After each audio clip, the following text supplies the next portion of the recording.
Hello guys! Wala namang nagtatanong ano, pero ang lamig dito ngayon guys. Actually, mas malamig nung mga nakaraang araw, pero malamig pa rin yan para sa amin guys. Kaya naman, magbubukas kami ng indoor heater guys.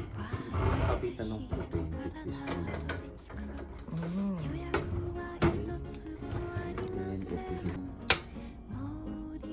Teka lang mo ilang seconds.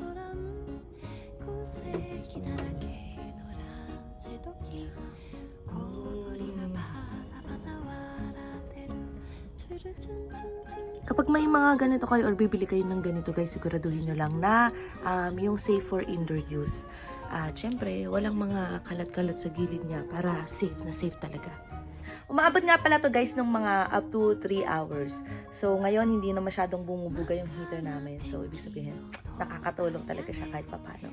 So yun lang naman guys. Thank you so much for watching. I hope you enjoyed this video. Bye!